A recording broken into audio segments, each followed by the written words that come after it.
إذا السماء انفطرت وإذا الكواكب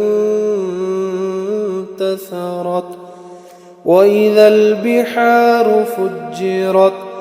وإذا القبور بعثرت علمت نفس ما قدمت وأخرت يا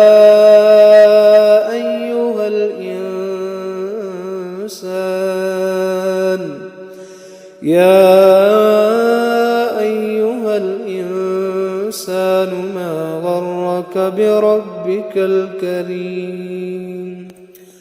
الذي خلقك فسواك فعدلك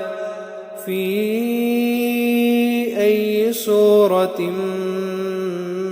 ما شاء ركبك كلا بل تكذبون بالدين وإن عليكم لحافظين كراما كاتبين يعلمون ما تفعلون إن الأبرار لفي نعيم وإن الفجار لفي جحيم يصلونها يوم الدين وما هم عنها بغائبين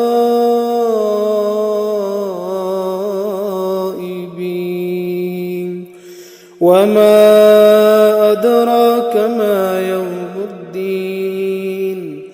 ثم ما أدراك ما يوم الدين يوم لا تملك نفس لنفس شيئا والأمر يومئذ لله إذا السماء انشقت وأذنت لربها وحقت وإذا الأرض مدت وألقت ما فيها وتخلت وأذنت لربها وحقت يا أيها الإنسان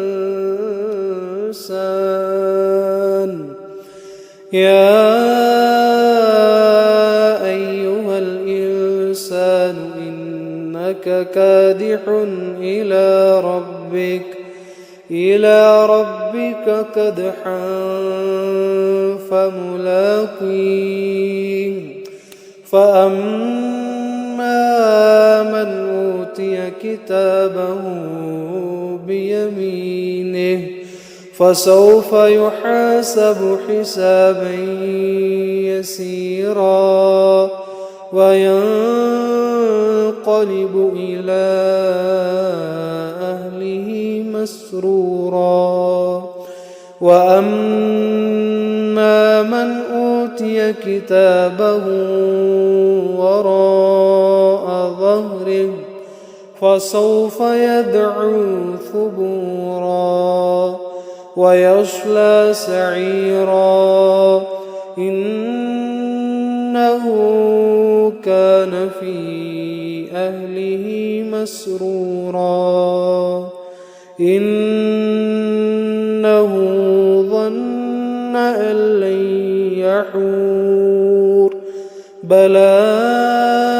إن ربه كان به بصيرا فلا أقسم بالشفق والليل وما وسق والقمر إذا اتسق لتركبن طبقا عن طبق فما لهم لا يؤمنون وإذا قرئ عليهم القرآن لا يسجدون بل الذين كفروا يكذبون والله أعلم بما يوعون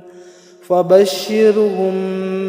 بعذاب أليم إلا